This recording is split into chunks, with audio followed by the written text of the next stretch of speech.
I'm in Vegas for maybe the 6th time. It's the best time. And I meet you. Now, right away I could tell who you were based on not the suit, but something about you. Today I watched you speak, the psychology of selling, belief systems. Let's go back. You're in basketball, you're on the court. Right. Was it a who or a what in that time of your life that drove you to be where you are today? You know, Jay, I don't know if it was a who or a what. It was just me wanting more. You know, I guess back in those days, you know, you had dreams of playing at the next level. But even in college, I knew I wasn't an NBA type player. Okay. But it was really about just, I want to be the best I can be. I want to be somebody. And so in the basketball world, you know, there's a starting 5 and you have your subs and all that. We had 12, 14 scholarship players on our team. I was not one of the most 5 talented guys on that team, but I was a starter for 2 straight years, winning 2 national titles. Wow. Because of my mindset, and because that's what I learned, and I brought that forward, and really that taught me how to win. So it makes me think of Mike, right? Mike Jordan. Now we were just you call him Mike. Yeah, well, that's how it works, right? As if I learned that from you today. We'll get into that. Where Jordan, he was not the best in high school, and he persisted like yourself and decided to go into basketball. At some point, you decided to dribble your persistence and your success, to help people dribble their way to success in like their life. Right. So you were in a very high hierarchy of basketball, but you Correct. decided to go into the personal development industry and not put that effort in there. Something sparked that. What was it? Was it an incident? Was it a drive to be better? Like mentally, right? Because well, those are 2 different things. It is. I think though, if like, let's face it, no matter how much I believe or how much I do drills in my head or visualize, I'm not going to be able to jump like Michael Jordan, right? So there's a certain acting as if to a certain level. So the guys that play in the NBA are genetic freaks, and they're gifted with these incredible skills. Not that they don't work for it, because they do. Of course. I wasn't that guy. I didn't have those skills. I was a good college basketball player, traveled the world, created a belief system, learned how to win, but I wasn't ever going to be in the NBA. I could have went overseas and played. But I knew guys who did that, and then they came back at age 30 with no skills. They just knew how to play basketball. So you're sitting in the locker room, you're playing these sports. You don't know at the time that you're going to be in 30 countries. You're going to be doing 35. Oh, no. Up to today, you've done over 3,500 talks. Like today, you didn't know any of that. No. Were you that guy that inspired people when you opened your mouth? Because you were today. Thank you. I was an upbeat guy, like most people, and I guess to answer your question, it just really gets down to opportunity and where you go. So when I got out of college, obviously I wasn't going to go to the NBA, so I didn't know what to do. I was in the place where I went to school, you know, I was a celebrity, right? We're living in a small town of 20,000 people. We won 2 straight national titles in Kansas. Okay. Yep. Yeah. Hayes, Kansas. But what happened was I was selling insurance. Okay. And in a matter of 1 year, what happened was I was selling insurance, didn't know what to do, didn't know any sales. I ordered the Tony Robbins Unlimited Power CDs. I listened to the CDs every day, started taking notes, 30 minutes a day, went through the program. I tripled my income in sales. I was the #1 performer in that insurance company. But I got bored. And that sounds really cliche, but not bored. It was like I knew that this wasn't for me, Jay. I knew this was not my life. I wanted more. I met a guy who was working for Tony Robbins. I said, man, I don't even know what you do, but I felt if I could get in that environment, I would find out what I wanted to do. Wow. So I found a creative way to get hired. That's a great story in itself. You sought mentors. Well, I was seeking direction and opportunity. Back in my day, we didn't talk about mentors. Like now, everybody's looking for mentors. Yeah. Mentors is to be a mentor, to look for a mentor. Back in my day, there wasn't that kind of, because there wasn't a YouTube. There was just like people that you met. It's like, how do you meet people who are successful when you're just playing college hoops? And I did, but there wasn't the opportunities as there were today. So anyway, I met this guy.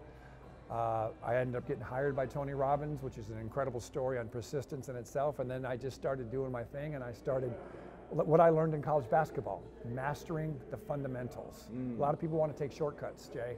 They want to think, oh, I'm just going to go. There is no shortcuts. So I had this script that they gave us. Okay. Ironically, at that point, they didn't have a great training program in the Tony Robbins organization. Interesting. But that's how it goes. Yeah. So some people failed, some people succeeded. So I took that script and I drilled it, just like I was. Let's say the first day you get that script. Yeah. Your initial thought may have been different than most people then. Yep. Where did your vision come that, hey, I need to practice this every single day? Did it have to do with basketball, or was it another thing? That's all I knew. Interesting. I knew how to win. And I knew that if I mastered the fundamentals and I got reps, I could do anything. So you bring that up. I remember 12 years old, I struggled with my weight personally. I bought a 5-pound dumbbell, could only afford one, and every day I'm lifting this thing, doing 100 reps. It was a lonely place at that time, right? Like I felt like in a world of people, I was like the only guy. Right. I wasn't living in a town of 20,000 people, in a city that most people could never dream like what that culture's like. Right. What drove your mental faculty to give you the courage to be able to? That's a good question. That's a good right. question. I think that's a very intuitive question and a deep question, because to me, it's the same thing that drives people. Like people ask me, like, I talk about the hustle factor in life. You know, you don't turn on hustle, it's something you are, right? You either are or you aren't someone who hustles. And so for me, I think the big thing psychologically is the self-image you have in your head about who you are as a human being. So when I see myself in my head, I see that guy talking on stages or signing autographs. And I don't mean that from a pretentious manner, but that's just who I see. So most people in their head, they don't see that. They see the person that's dealing in the world today, maybe with the problems, or a single mother, or a guy that has an alcohol problem, or whatever, but they're in the moment. Okay. They're in themselves. I see who I want to be.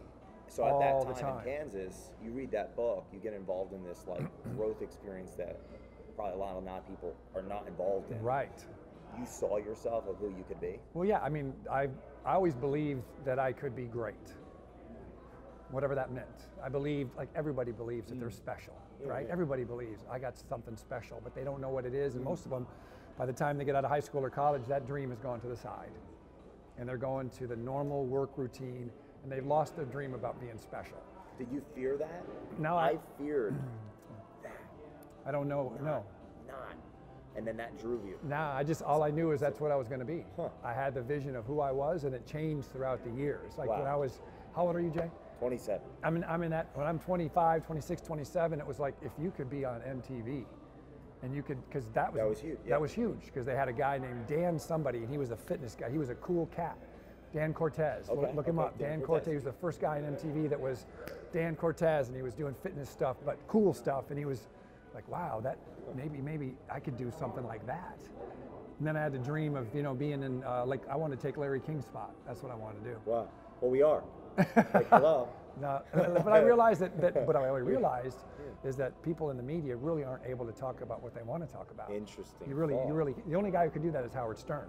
Did you see that platform of speaking to be able to say what you had to say? Yeah, well, it's the only way you can do that. And so when I was working for Tony Robbins, I was getting reps, getting better. And I started to create the person that I wanted to be. And so then I got my skill set. You don't wake up and be able to speak in front of the stage like you saw just now. That's reps. Getting the audience engaged. So let's think about it's the first day. It's in your head. You're preparing. How many months? Video, for example. I think it was 70 videos I did before I stopped looking like I was farting. I gotcha. Yeah, I'm curious, right? Like, what was that learning curve like? It was scary. Okay. It was scary. So they gave us a script that was really long. And I'm like, it's like someone giving you a movie script and saying, okay, you're going to be on, you're going to film a Spielberg in 3 weeks. But I didn't have 3 weeks. I had like 2 weeks, and I had to go out and do live stuff. Wow. So I was like, okay, I'm going to learn this intro. And this was, you're going to laugh about this, Jay, because you're 26. 27, and the world is today. Back when I was working for Tony Robbins, I was about your age. I had the opening part of the script, but they said, oh, a lot of guys bring in VCRs and they just play a video. And I'm like, what do you mean? So we had these box TVs that had a candle on them. We'd bring it into a sales meeting and stick it on the desk and say, ladies and gentlemen, I'm going to talk to you about rapport. And we'd press a button, and Tony would be talking. And then he would get done, and then I would continue and then wrap it up and sell tickets. But I used that as a crutch to get my skill set to where I needed to go. I didn't want to do that, but it was a bridge. So in the beginning, you did what you took because it seems like, especially in this culture, it's the entrepreneurial culture, like everyone wants the short-term win. That's the culture. Of course. Right? that wasn't your culture. It was like there's a humility there. Oh. Well, yeah, well, who taught you that? There was a short-term win because we had to sell tickets to make money. I mean, there was 100% commission. Makes so sense. the end game was we go in to give these talks, and if we didn't sell tickets to see Tony Robbins, we didn't make money, and then we probably would not be retained. Yeah. So we had to reach a certain result. But just like anything else, I had the reference for college basketball that if I kept doing it, I'm going to get good at it. So every day, I would do the script multiple times. I'd go out and actually do it live, come back, do it again, and over time, you think 2-3 weeks later, you got that thing down cold. Yeah. And then pretty soon, I don't need the TV, I don't need the VCR, I'm doing Dan Lier. And so it's just taken the time to get it right. But what was differentiated me from other guys is they would take that script and they would start to change it. Interesting. And say, hey, that doesn't sound like me. Hey, I wouldn't say that. But I took that script and said, this is what they gave me. They obviously know what they're doing, so let me master it. And what I taught the guys after I was the sales manager for Tony Robbins, I would say, look, here's the script. I had revised it. I created it. And I said, look, when you play the piano enough times, they become your notes. When you tell the same joke enough times, it becomes your joke. This is a script. Learn the script. It'll become you, and then your personality comes in. Most people have it backwards. They say, oh, that doesn't sound like me. But the real true professionals in my business is they are scripted. And once you know the information, then your personality can come out and you can zip off and go a different direction. But you never get to be great until you have the fundamentals. 8 years ago, I was gifted the biggest blessing of my life. 30 dating tapes. Yes! Every day driving to high school, listening to these men talk about how it was okay to ask her out. Right. And if that repetition didn't happen, I couldn't be myself today. It's true, that's true. So what you're saying, I definitely lived that. Yes. That wisdom. If only we met maybe 12 years ago. Yes. You listen to understand, not reply like most. That shows a degree of respect for that literature that you read. It shows a degree of respect for you and yourself. You love psychology. I do. I love psychology. I do. You mentioned Jung, Freud, all these amazing geniuses. Where did that come from? That's a rarity. It is a rarity. You're 7 years old. You respect yourself. Like I did. I had to really listen to those dating tapes to figure that stuff out. Right. How can one grapple with that? Because there was a certain degree of respect that you had for yourself and Anthony and the literature that you actually listened to understand. It was. I think it's just how things just progress in life. When I played college basketball, my basketball coach was the most brilliant guy in the world. He had zero social skills, but he was a brilliant basketball coach, and he sent me to a shrink, Jay. He sent me to a shrink to increase my rebounding. And so imagine this dude, I'm 20 years old, 19, junior in college, and I'm going to a shrink and sitting on a couch, and he's talking to me about my rebounding. And so I started putting the pieces together, like, wow, that really is about mindset and how you see yourself walking onto the basketball court. So I was always interested in psychology after that. And then when you read, if you read Tony Robbins' book, Unlimited Power, it's psychology. Heck obviously, it's about your mindset. And then after that, as I got older, Audible became available. That's Why aren't we working with Audible? Right. Well, we're on the way. We're on the way. Yeah. But the fact is, what I do now in my life is I live on a golf course. I don't golf, but I always want to live on a golf course. I have a golf cart. So after the day, I take a golf cart ride and I drive around and look at the beautiful homes and I listen to psychology lectures. Do you? That's what I do. All right, I need to know. Yes. Top 3. What's the shtick? I've been, dabbling a little bit lately. It's Audible. Audible. I'm going to show you what it is right now because this is like gold. I listen to this all the time. You learn stuff that, like, you think that all the stuff is new out there. Like, there is nothing new. These people discovered this in 1900. It's all been repackaged and renamed. Let me just pull this up for you so you know the name of it. So I put it on my. These collegiate lectures. Yeah, it's called. Have those courses. That's what it is. That's what it is. The great courses. Oh, yeah, this is awesome. I gotta sit down to my new mentor Dan Lier right now because this morning we are nerding out. We'll get in the photo here. Einstein's relativity. Look, the great courses. Dude, that's what I do. That's what I do, Audible. Bro. That's what I do. And Here, my how library. many years have you been? Here we you gotta go. share libraries. Yeah. Okay, that's not the one I listen to all the time. There you go. Great Ideas of Psychology. Okay. That is the winner right there. Now, is that professors, like some of these, they take different individuals, just like me, right? I had those 30 father figures for me, helping me, guide me how to communicate with the opposite sex. I was very shy, laconic, introverted young man, right? How is that set up? Are you like an author guy, or are you like a college lecture guy? Well, these are lectures by a certain guy, and I don't know his name, but he's a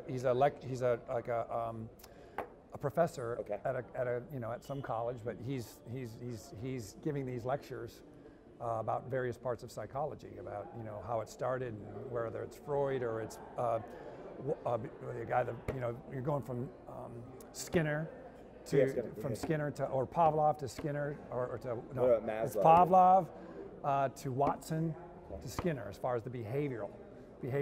And so I was really interested in that, because everything is about human behavior. Yeah.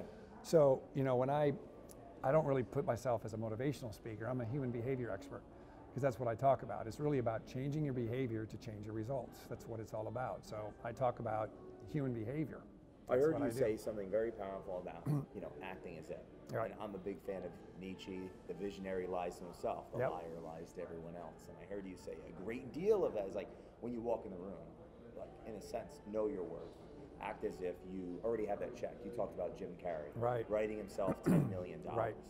Was that your study in these fields of psychology that helped you kind of grapple with that and put that together in something to teach people? That has to be understandable, right? It does. It goes over people's heads sometimes. It does. And so, again, as a guy looking for mentors, we didn't have YouTube. We had audio. So I would, back in the day, I'd listen to Tony Robbins audios. But of course, when I worked with him, I didn't listen to him because I was exposed to him. So I would listen to other people. Yeah.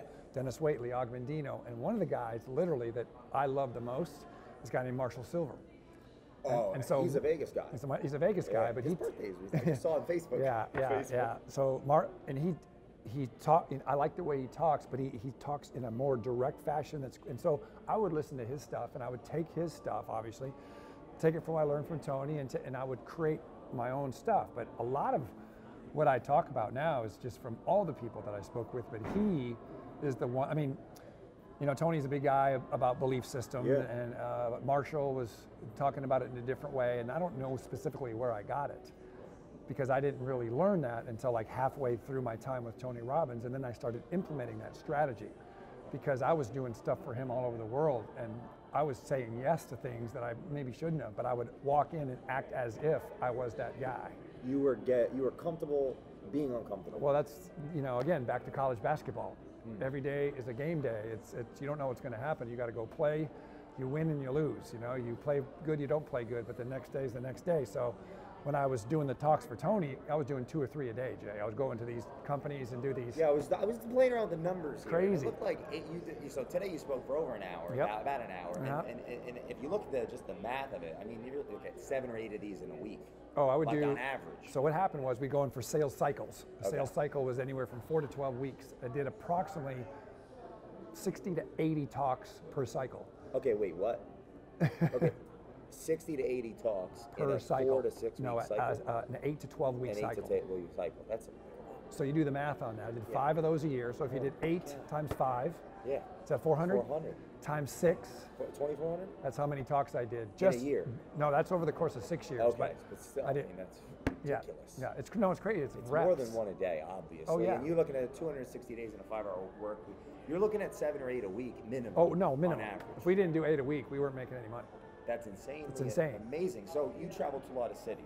Every major city in the U.S. I'm curious what the first city that you traveled to was. Houston. Like, because you were in, so there was a memory there. Oh, I have all the memories. Maybe a few. I know all the cities. Because you're in Kansas. Well, I graduated from college in Kansas. Yeah. And then I went to Atlanta, Georgia to train for that insurance job. Okay. And that's where I met the guy, and I got hired to work with Tony Robbins, and I went to Houston was the first city that we did.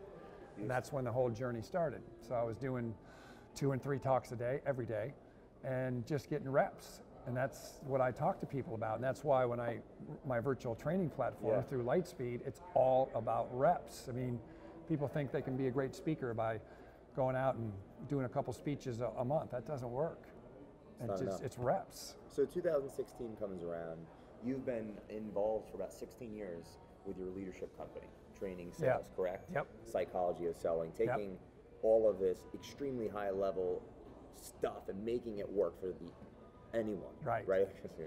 Ooh, college, all right. And you are an adjunct professor. I want to adjunct professor, yes. Yeah. In business and entrepreneurial. Yes, we're going to talk about that. Yes. Like for 16 years you were doing that, and then you decided, hey, I'm going to take my knowledge and make it so even if someone's not with me in person, people will be able to access me virtually for repetition and accountability. Yep. How did you get connected with Brad? How did you get connected with Lightspeed? Yeah, well, I live in Vegas, which is a blessing. You could throw a rock at his office. Yeah, and Charlie Chena actually reached out to me, but I wasn't ready for Charlie at the time, and I just kind of put it off. And my keynote speaking was growing and growing, and I'm like, shoot, I'm doing these keynotes and I'm getting paid, but when I leave, these people don't have anywhere to connect, and of course there's revenue opportunities that I'm leaving on the table. So it really never was about the money. It was about how do I give these people the tools to win, because you saw what they want. They love what I do, right? So that's great, but then everybody goes back into real life, and they get hit with obstacles and setbacks. So you need something to be able to get you back on track. And so,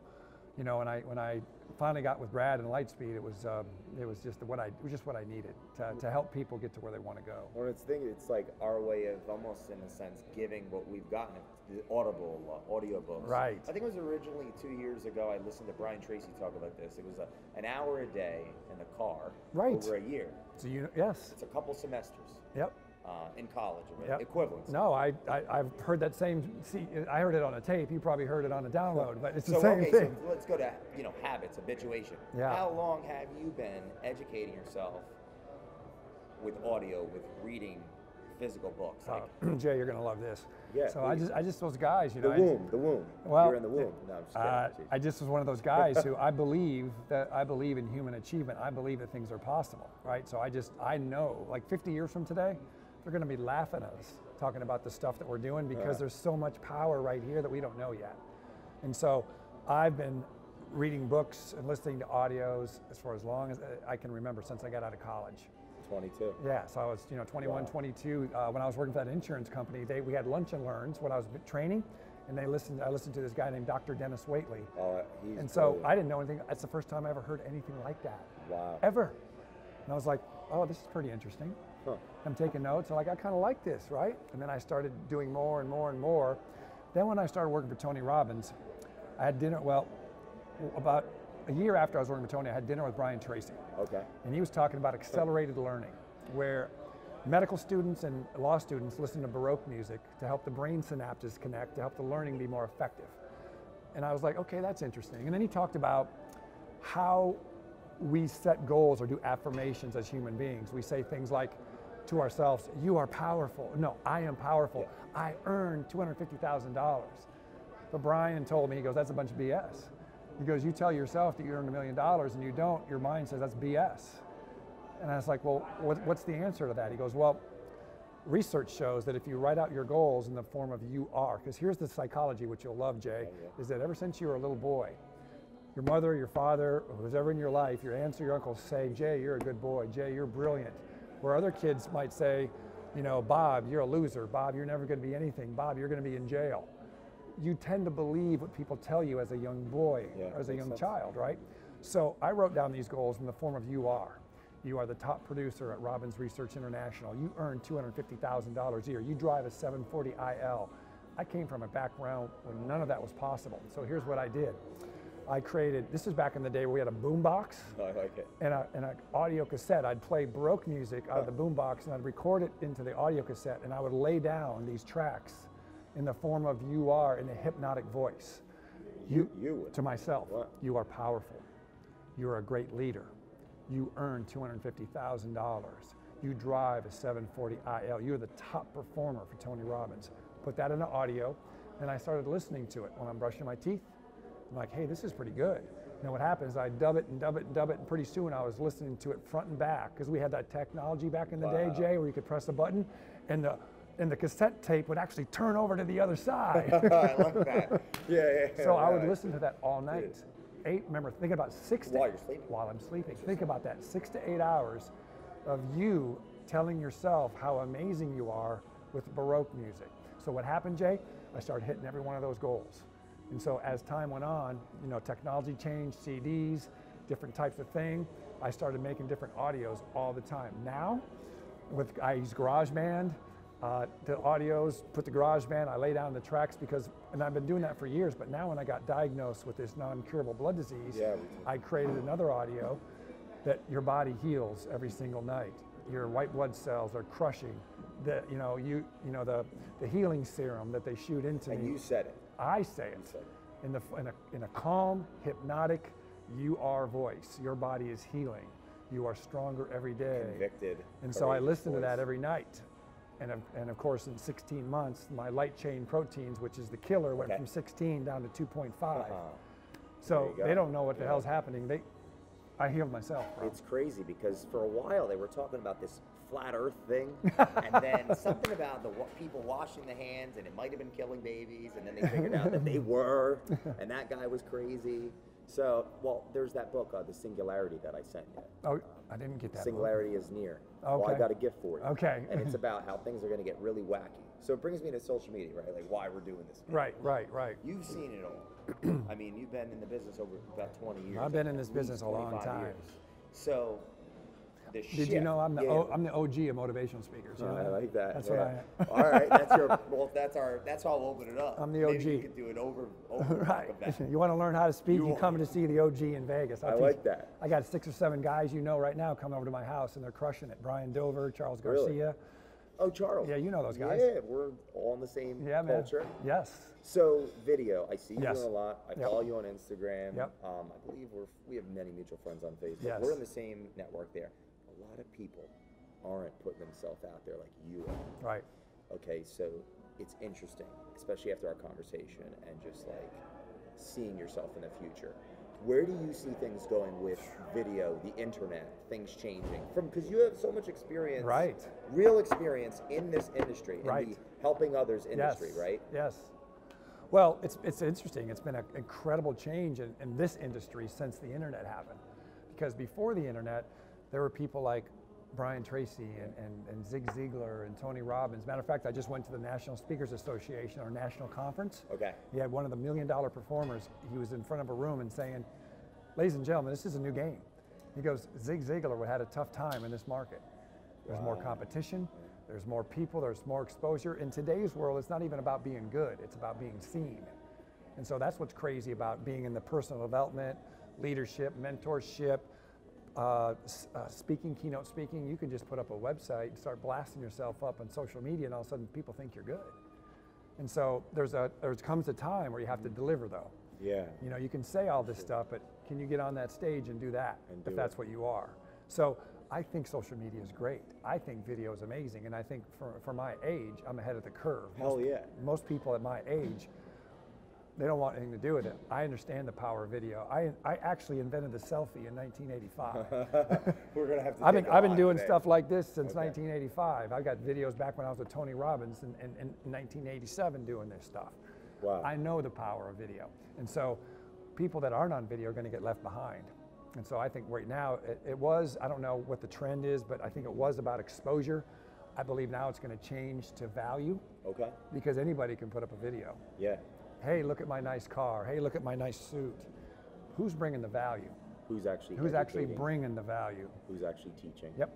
So where do you see your future then with this leadership and sales community, with the deconstruction, for example, of like the corporate environment? Yep. And the construction of this entrepreneurial environment. Yep. You have millions of individuals, especially at a younger age, that are wanting to do what you're doing on this high level today. Yep. How are you capitalizing that to add the most value? Yeah, so what we've done is we've expanded our company to where we are reaching out for young people who are hungry, bringing them in, teaching some skills so they can go out into a market and promote. I've got events going all over in Vegas right now. I'm doing an event with Brad Lee on November 8th. I've got about 6 young people your age. We're here in Philadelphia. Yeah, we're in Philadelphia right now, but we're going out and hitting the street. So the question was, where do I see it going? I just see that you as an entrepreneur, for me, I'm about giving the value out to the entrepreneurs, just mentorship, just like you said. People want to come to me, I'm going to teach them. You want to learn how to speak? I'm going to teach you how to speak. I'm not going to tell you how to speak. I'm going to show you how to speak. There's a difference. Like when you walk in that room, how do I get those people to be engaged and say, yes, let's say I know nothing. Right. 2 things I need to know right away. I'm watching this, I'm like, maybe they just want to be able to speak at a bar, man. Remember, Right. you know, it's hard out there. It is hard out there. So what should I do? I'm that guy, right? Like 2 things right away. Oh, you know, what 2 tips would you give me? To be a speaker or just to speak and like the how versus tell kind of thing. Yeah, well, that wisdom. first of all, I would start with the basics like I start with anybody. You have to have the foundation, the belief system that you can do it. Because I can give you a script, I can teach you, like in the sales game, I can teach hypnotic selling, I can teach closing, but if you don't believe that you can earn X amount of dollars, you won't use those skills. So if you don't believe that you can walk into a bar and talk to a female or talk to whoever, influence her, you're not even going to use the skills anyway. Makes sense. Make sense? Right? I wrote a book years ago called Get Off the Internet and Get Into Bed with a Woman of Your Dreams. And, really? Yeah, I've got a whole book on NLP on how to communicate with women, and you're going to love program. it. Oh yeah. I love that. Yeah. And I know you got 4.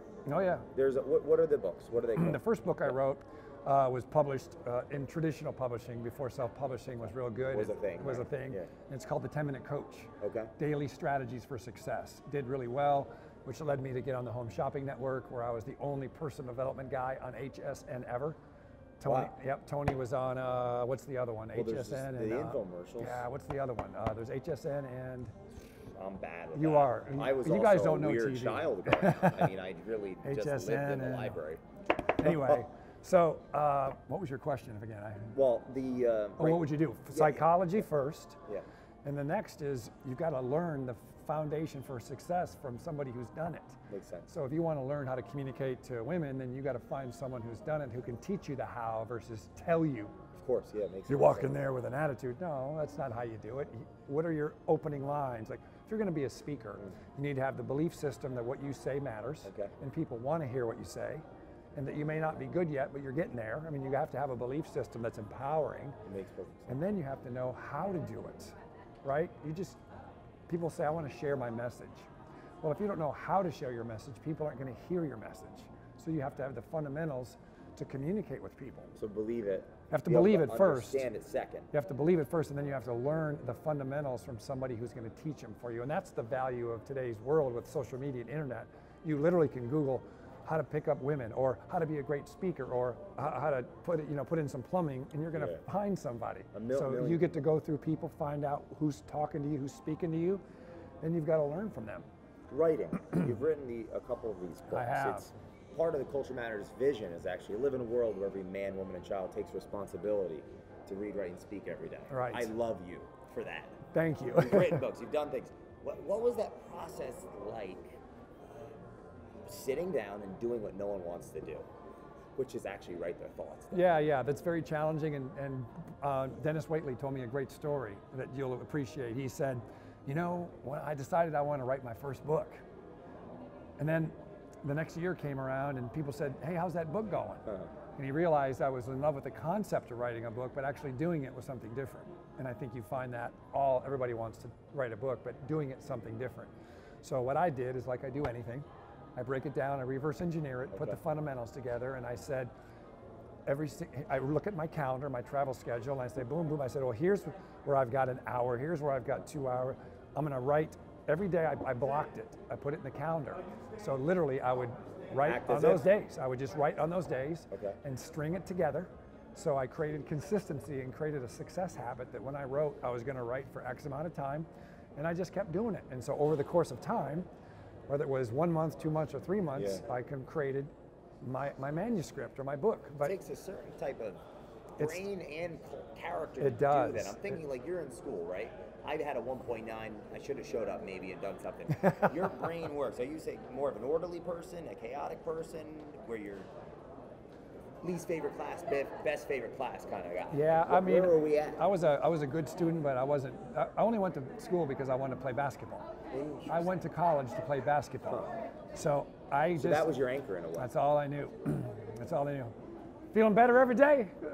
Hi, Les. How you doing? Good on you, brother. I didn't want to interrupt you today. I saw you were getting blessed and all that. Yeah, so. how you doing? Jay Doran, nice to meet you. The voice. Oh, thank you very much. Gold in that. Yes, sir. I talked to you Dakota. on the phone. One of my young hustlers in the room. It's my Is that CMO. right? Oh, my fantastic. I'm doing incredibly well. Yeah. So glad to see you all Good here. to see you, Les. Okay, Thanks. nice to see you. Yep.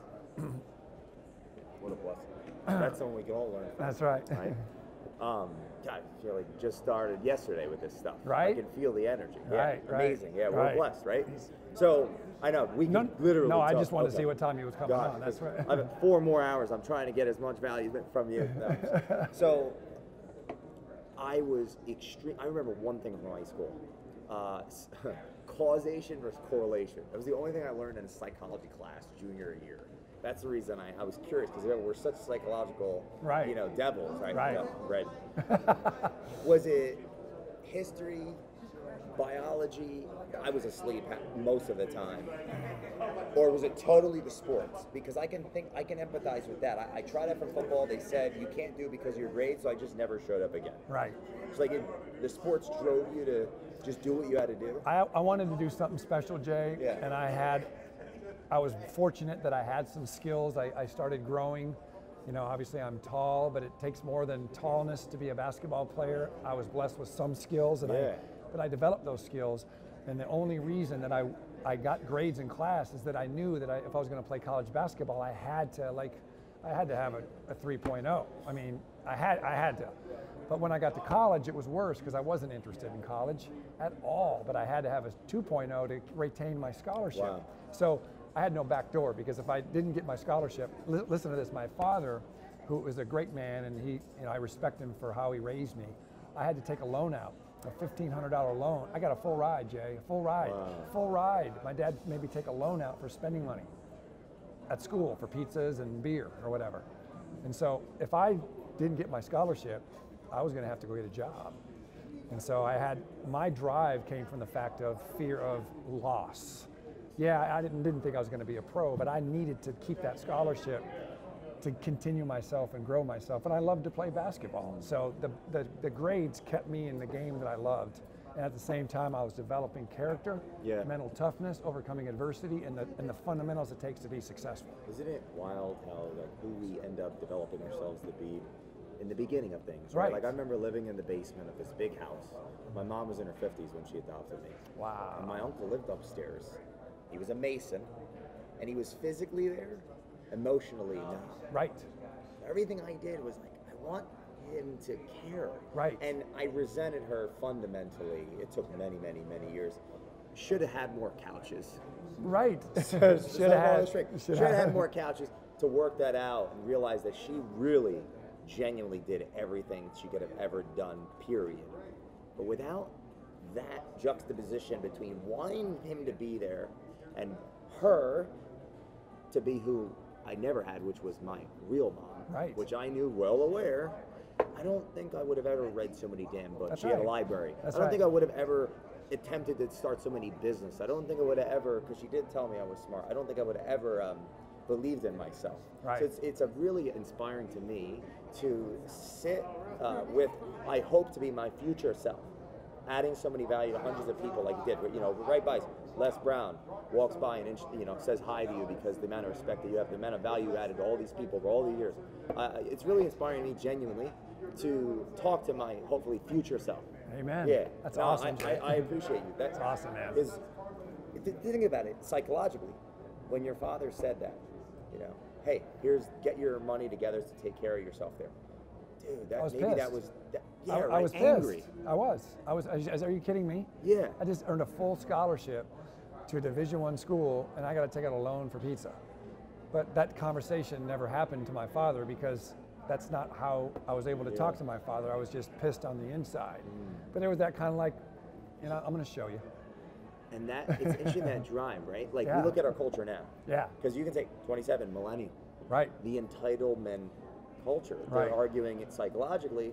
It's the effect of the cause of that not happening. That's correct. It's like, whatever you want, take the credit card. It's a generational skip there, yeah. Fundamentally, what do you think we need to do as influencers, authorities in the marketplace now with the internet? People are listening. The young ones like Charlie, all these guys that we know that are what do we need to do to inspire these young men to actually take responsibility and take that pain and drive it and do something?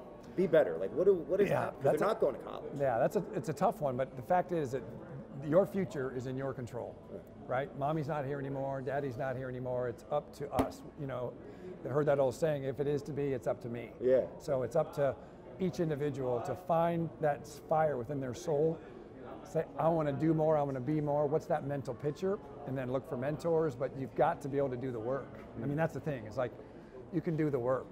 Matter of fact, I heard last night they were talking about this new term. You may or may not have heard it. They call it the lawnmower parents. No, but I got it. No, this is awesome. You all heard the helicopter parents, right? Okay. The lawnmower parents, this is fascinating, Jay. The lawnmower parents are the parents who go out and mow down the obstacles for their kids so they don't have to face adversity and feel bad about themselves. And so those kids go out into the world, and then they go to their first class where the teacher says, or the professor says this, or someone says that, and they go, oh, screw these people, they don't get it. Where's my trophy? I'm going home, Mom. And that's it, That's right? profound. Because they don't have any experience on how to fight through obstacles. That's why in my life right now, people like you, I've got Charles, who you know. Yeah. I've got Brian Dover, who also lost his father. The guy that you saw, my CMO, Dakota, he lost his father. And so people that are looking for mentorship, they're looking for people to show them how to do it and that are real. mow through those obstacles, right? I've reached some success in my life, and I wasn't given anything, just like many, many people, like Brad Lee, right? People that you respect are out there and they're making it happen. You know, there's two kinds of people that make it: people who have what they call their PhD, and what's called Papa has dough. Oh, I like that. Wait, I'm taking that. Papa has dough. It's Papa a has dough. That's one of my buddies told me years ago. And then there's the person who made it on their own. So you can quickly distinguish which one of those people are which after you get to know them a little bit. That's interesting. Because people who made it on their own typically aren't throwing around money. My plan, and correct me if I'm wrong, that I would like them to have their own like cabin. I'll teach them how to, make the fire, and they'll have a library in there. And then they can use their virtual reality to play with the other kids. I'm talking about my children. Right. The future children. Like, they'll get as little, like, you ever heard of Tough Mudder? Oh yeah, I know about that. I'm thinking, like, what's the legal age to put a kid in Tough Mudder? I like that strategy. I'm serious, like, I like right? that strategy. Like, think about it. But also, so when I met you, I said, maybe, were you in Newark in 1991? I don't remember. Because my father didn't show up, dude. Like, yo, I love it. That's it. I was like, you're That's a dancing star. You're walking, and your energy, it was like, you're wearing a red suit. Like, there was a whole year where I wore velvet every day, and it was hot. You're on fire. It was hot. And I was like, oh, and then Peter, Galetta. Yeah. He's like, yo, you guys got to hook up. And I'm That's like, cool. it's amazing. That's We're cool. going to do so many things together. Yeah. And all right, so lawnmower. Let me parents. real back. Are you rolling on this? Yeah. Are you rolling? So you were talking about when you find the why, you can do the how, right? So everybody talks about pain and pleasure, right? You heard that, right? People are attracted, they'll do anything for pleasure, and even Tony Robbins created that, pain, pleasure. But that wasn't Tony Robbins or anybody else for that matter. There was a guy named Edward Thorndike who created that in 1900. Okay. He created that thing by studying cats. And he said that people tend to do things that are more pleasurable and not do things that are more painful. It's called the law of effect back in 1900. Just like you said about Fred. Yeah. There's no new stuff out there, baby. It's all repackaged. Yeah. And so those who are readers find that knowledge and realize that it's nothing new, man. It's about applying the stuff that's already out there. One of my favorite quotes, probably of all time, Heraclitus, who's a huge inspiration of Fred. I love it. Friedrich Nietzsche, huge inspiration. He said, is there 700 years before Christ? You give me 100 men, 80 of them, targets. 10 of them shouldn't even be here. Of the 10 that are left, 9 of them are real fighters. But one. One is a warrior. Right. I shall find him. That's for right. He shall bring the others back. If you think about it, in 1900, Vilfredo Pareto didn't really get the credit for this until way later, the 80-20. Right. Dude, it's a watered down observation of what a philosopher who was a prince figured out 3,000 years ago. 3,000 years ago. It's like, at the end of the day, that's why I like your talk about the psychology and the belief, because without the belief, There's it's nothing, not man. going to do anything. Nothing. And there's no energy. Right. And there's no inertia. No. And there's no success. What's so interesting learning from you is the real life proof that when you put the repetition in, you get the compound effect. That's right. Darren Hardy has a new, recent book Darren about Hardy. this, right? The Compound effect. But Yeah. it's genetics, environment, right? We could argue all day long. That check that your father was like, go get your own money. My mom saying, read some books, but you don't need to go to school, but you're a smart guy. It's like, Yeah. if you were to I guess, turn back the clock Yep. and go a month before you met the guy that inspired you to meet Tony Robbins. Yeah. Knowing what you know today, what would you tell yourself in like a minute? Well, now knowing what I know today is that literally, it sounds real cliche, that anything is possible. It sounds so cliche, but anything is possible, you know, within the realm of gravity and all that stuff, Yeah, but yeah. anything is possible with your mindset and the work ethic to back it up. Because you can say, well, I believe that I'm gonna, you know, be this and be that. That's great. But belief typically drives behavior, but you've got to be able to do that consistently. You know, you're not able to go out and, I'm gonna be the greatest salesman in the world, read a book and go attempt it once and say, oh, that didn't work. And being the greatest salesman in the world is having this right mindset, but then getting the reps so that you know how to build value, you know how to close, you know how to overcome objections. It takes the fundamentals to build that house. That's what it takes. You've thought it this way for some time. Yeah. And it's obviously shown in your material Yeah. success in this plane. And it reminds me when we first met, one of the first things we talked about was what you're not battling anything. You've already actually like put your foot over this blood Yeah. occurrence. Yes. Words are actually the transmutation of thoughts. So I'm just not even going to add fuel to that. No, it's all good. It is great because your foot is on it, and you're like, hey, go away. Right. We're all in this position, really, Right. fundamentally. Well, it's just like do you feel like you've been being prepared your whole life for this moment, in a sense? I was. When I got diagnosed, they would tell me, it sounds really cliche, and well, you're exactly the guy to do it. That's what people told me. It's interesting because all the years that you've been involved, like we were saying, it's all comes to prepare you for moments, right? It does. Life. All the years you've been in this business, there's always new things to learn. Like I personally would love to be in a cabin like David Thoreau, Yeah. and just sit and just read books all Me day. too. So it's like I'm a bit chaotic. Yeah. I feel like we are in sense spirit animals. Absolutely. I can learn from you. Absolutely. What are some of the pieces of advice, the wisdom you'd share with me of like how are you able to put on the business hat? Because at the end of the day, Yes. we must accept payment, which is the reflection of the energy, consciousness, the trust an individual has in themselves and us, right? Like, Yes. for a long time, I pushed it away. For Right. a long time, I said, oh, I'm doing this for the right reasons. I don't want their money. And I said, where's my robe? Where's my You're like, dude, like, That's right. like- That's right. So how, like, it took me time to figure that out. I don't think I figured it all out. What would you say to me, like an individual that is adding value to so many people? It's like how you conquer that. Well- because we care about this stuff. We care about the people. So here's what I would tell you is that, Jay, if you're not doing what you're doing and you're not doing it with conviction, and you're doing other people a disservice. So when I first started selling, Yeah. I was not closing. And I hate to use that word, Yeah. influencing, closing. And I was working for Tony Robbins. We were selling seminar tickets, but I wasn't really selling seminar tickets. I was selling an opportunity to reach your dreams. And so when I wouldn't close them hard enough and I would let them go, I had a guy tell me, he goes, man, do you really believe in what you do? And I said, well, what do you mean? He goes, well, you let them off the hook really easily in your last talk, because we'd have our peers come out and watch us. And he said, he goes, Dan, what if those people that you just let walk out of the room and didn't go to Tony Robbins, what if you knew? What if going to that Tony Robbins program is the one thing they needed to turn their life around? Was the one thing they needed to send their daughter to college? Was the one thing they needed to change their life and keep their marriage together, and you didn't do it? And so that is the thing that really hit me. It's like I'm doing people a disservice by not giving them my true colors and talking to them about what I really want to talk to them about. And that's powerful. That belief hit you. Yeah. And you think like after that paradigm shift, Yeah, it was a paradigm shift.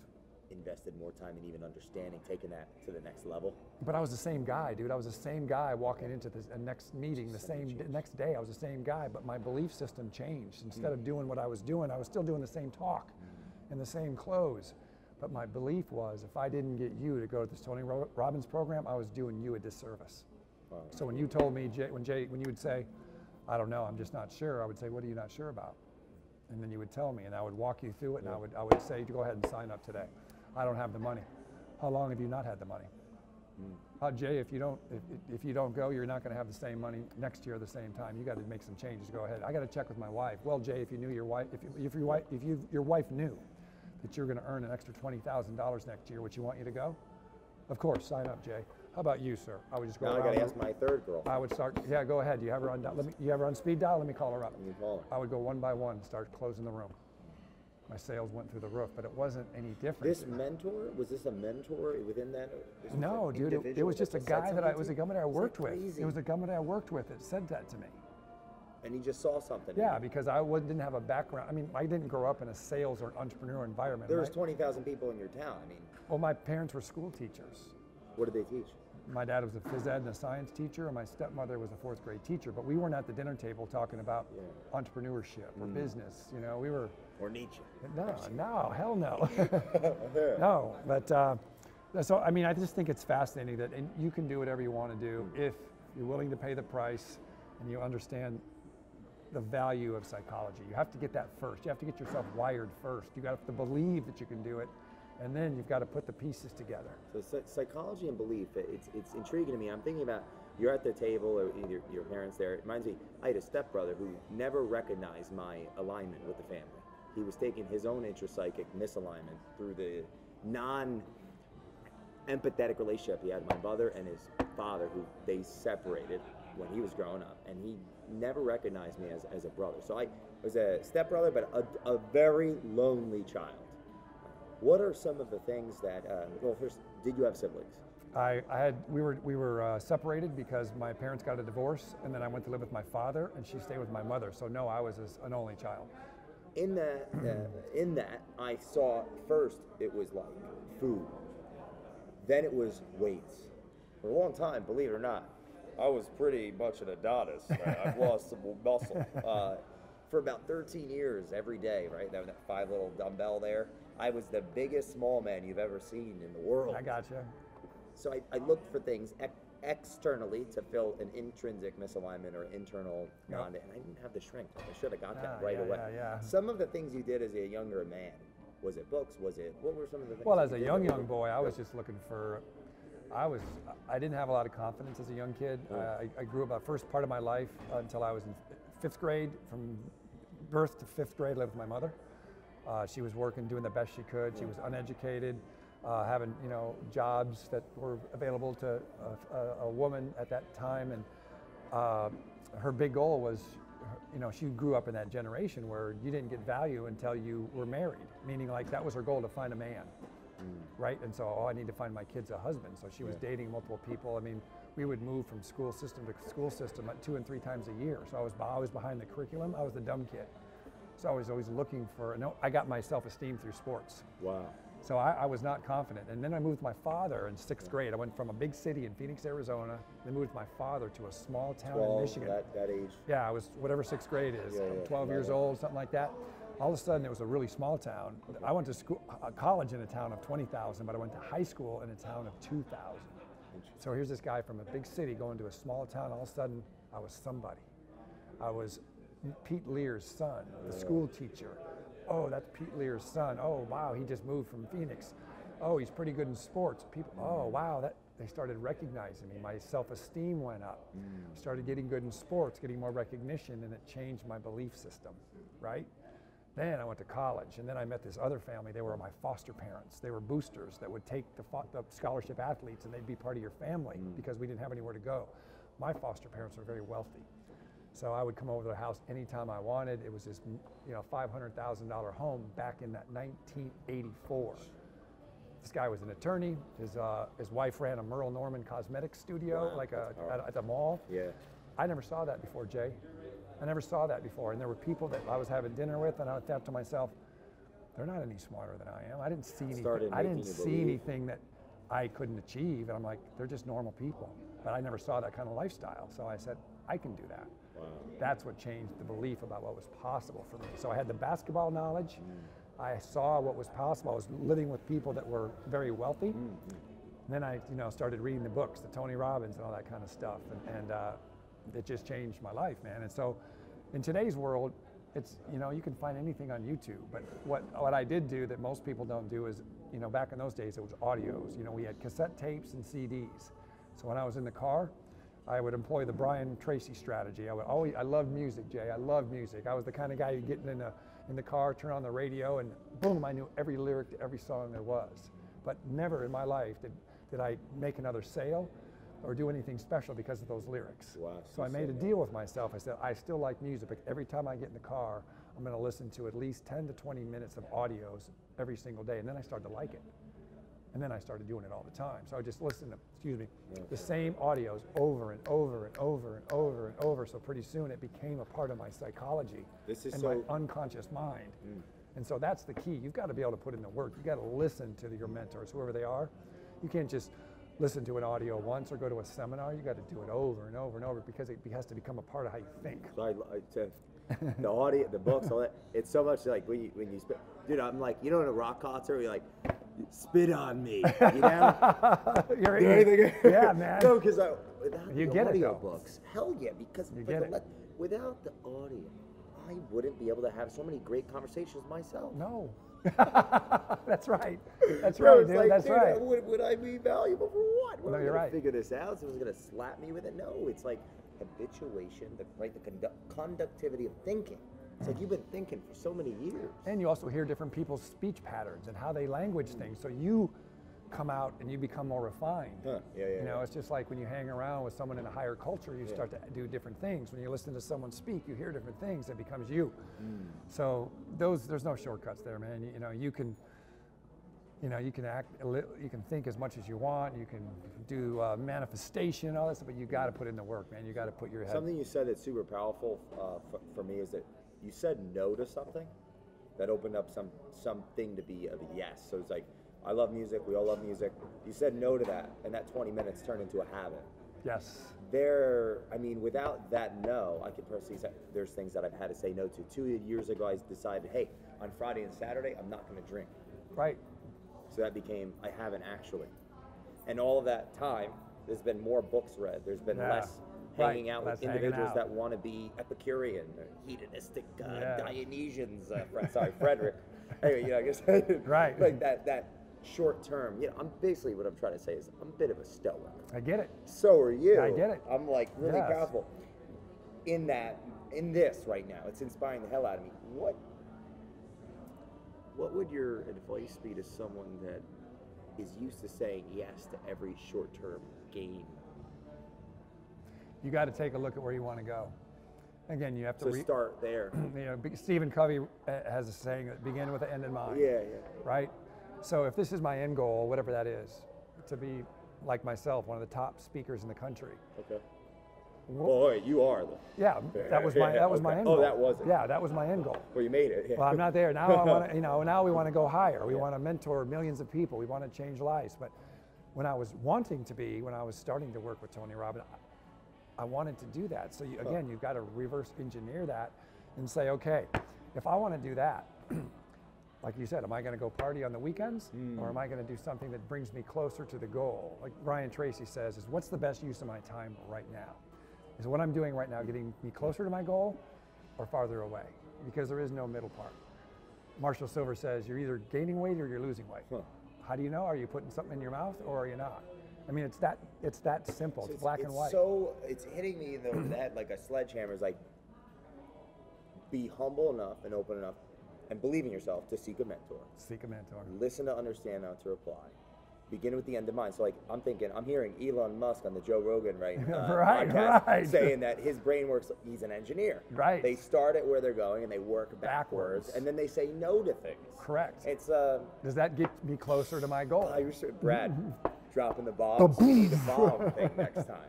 So, okay, we met very recently. We're like two dancing stars going around the universe. We're doing so many things together. That's it. What does the future bring for your platform of education, your virtual training? What's it called? I want to be able to tell people about this. It's on crushyourquota.com. I love it. Crushyourquota.com. Okay. Dan Lier sales training. There's personal development on there. We're putting on marketing on there, how to do personal marketing for yourself. Now it's a learning platform where anybody can go. So, and you're mentoring millions now. That's your vision. That's the millions goal. That's the especially millennials, Generation Z, Yennials, Wobblers, whatever the hell they want to call these people, the humans. You're mentoring millions. Well, here's my belief. Okay. My belief is that people like you, see, this is a belief that most people don't have, because what you see out in the marketplace are these young entrepreneurs who are leading young entrepreneurs. I believe that there's young entrepreneurs that are looking for a guy like me to teach them how to get there. I agree. That's my belief. And because I have that belief, I'm going to do the things that help me get there, right? We're going to start reaching out. We're doing events all over the place. We're going to start putting people in a program, a low-cost program, a low-fee program where they can get exposed to tools to help them win. And so that's the belief that I have, is that it's the best time in the world to be alive. And a lot of people my age Do you really believe that? I do believe I want that. to believe that too. I do believe that. There's no better time to be alive. I mean, I'm supposed to be dead right now, but because of modern medicine and because of psychology, I'm on the upper end of that. But look at the opportunities we have, Jay. Yeah. Look at the opportunities we have. Because of the internet and because of social media, you can reach people all over the world. You just have to create value. If I was any more alive, I'd be flying. That's right. We need to. So the key is like for me, I had to reverse engineer it because I have the skills and talent, but of course, my generation is behind in what's happening with your generation. So I'm saying, well, that's what's happening now. So if I want to get to here, I've got to reverse engineer it. So what did I do? I went out and found a CMO, Certified Chief Marketing Officer, for me. Where do I find that? I put it on Facebook. I'm looking for a guy to do this. I started putting out the energy. I started meeting people. I brought on a guy that was running Ty Lopez's marketing. Now he was running Jordan Belfort's marketing. Now he's running my marketing, because I need him to take my messaging and put it out there to the public. I'm not able to do it by myself. You're attracting the character. But I had to reverse engineer it, right? I have to go back. Interesting. What's going to take my message to the market? It's marketing, right? And where are your consumers? They're out there somewhere. That, especially the younger generation, that need that help. Yeah. It's really interesting. But even in book and keynote talks, I get hired for corporate talks. I get hired by AT&T, Verizon, Blue Cross Blue Shield, LinkedIn. How do they hire me? They hire me the old traditional way, through speakers bureaus. I want to disrupt that market. We're going to go out. You see that there isn't a lot of disruption going on right There's now. not. They're attempting to do it, and there's ways it's happening, but it's going to, in the next 5 years, it's going to blow up. Well, I can give you something that I started doing that has been working. What we're doing. Yes. Go to a corporation, say, hey, I'd love to put you in the spotlight. Because then, we have this conversation. I've just learned like a whole life of experiences from you. I feel that I envision like there's a straw. Right. Like, stick in your head and Suck learn, it out. and learn together and No, I be get it. present with you. Yeah. I sit down with 10 companies. I know the 9 I don't want to work with. Just taking a camera. And it's interesting because all of my clients are in their, let's just say they're worse than a young boy with an AK-47 in a third world country. Why? Because they think they know everything, and everyone's telling them they do. Right. And they have infinite money, right? Yes. Fortune space. Of course. So it's like, we collab, like we are. Yes. Everybody's going to win. Yes. And, I appreciate you, this conversation we had, being the first, maybe the third of like hundreds for the next 50 years, right? Right. For 50 years. Singularity yes, is near. Yep. I feel like if I learned any more right now, my head would explode. What is one series? I'm like almost like spit. You can keep spitting. Well, we need to rewind the tape, and we're going to end this. We're going to end this. We're going to end this quick. But I want to tell you, because we missed this part about the millennials, getting to the next level, and I talked about the lawnmower parents. Yes. Right? Oh yes, because we have some. It's the lawnmower parents. So there used to be these helicopter parents, and now what's happening in our culture is called the lawnmower parents, and those are the parents who actually go down and mow down obstacles for their kids, so they don't get faced with adversity and have to feel self-doubt. And so what's happening to these young people as they get out in the world, Jay, they're getting crushed. Yeah. They get real world experiences, and they go, oh, this doesn't feel good. I'm going to go back to my mom and dad's house where it's safe. They don't appreciate me out there in the real world, because they don't know what the real world's like. So, the key to being successful is you've got to overcome obstacles. You've got to, no matter what you do in your life, whether it's marriage or it's starting your business, there are obstacles along the way, and you've got to be able to overcome those obstacles, and that's what the key to success is as well. So that is we want to talk about that. Yeah. So the thing I want to leave you as we go is, you are one of the brightest guys I've ever met, and the possibilities are infinite for you. I appreciate it. Yeah. So what you're doing at your age is incredible, and what your goals are incredible. So my message to you is, you need to keep that vision for yourself of who you want to be in your head. And what I mean by that is the vision of what you're wearing and what you're doing and who you're talking to. Like, for instance, if I want to be the best financial planner or stockbroker, they used to call them, maybe I see myself up in that top office up in Wall Street with my feet up on the desk, and I'm wearing the beautiful suit and people are bringing me coffee and I'm on the phone and whatever it is. That's the vision I have for myself. The vision for me is meeting millions of people and coming off stage and signing autographs and inspiring people and helping people. So you got to come up with that vision for yourself and keep it there, because you know, as you're going through your timeline, there's going to be setbacks and obstacles and whatnot. But if you still have that vision of who you are, that's where your unconscious goes. If that's where your mind is, that's where you'll go. The minute that stops. Where's the Red Sea? This is the amazing. red jacket, You're the baby. man. The red jacket. Culture Jay, matters, it's been Dan. You matter, awesome, man. brother. You're awesome. Keep up the great work. And if you're not following Jay, you better follow him. And you can follow me at Dan Lier, DANLIER, on all the platforms. Let's do all the platforms. Facebook, Instagram, at Dan Lier, Twitter, at Dan Lier, LinkedIn, just find me, Dan Lier. My website is danlier.com, that's DANLIER. My virtual training platform where you can have me 24/7 is crushyourquota.com, where I will show you, not tell you, I will show you how to reach your dreams and be successful. Thank you, Jay. I appreciate you. Awesome. Yeah.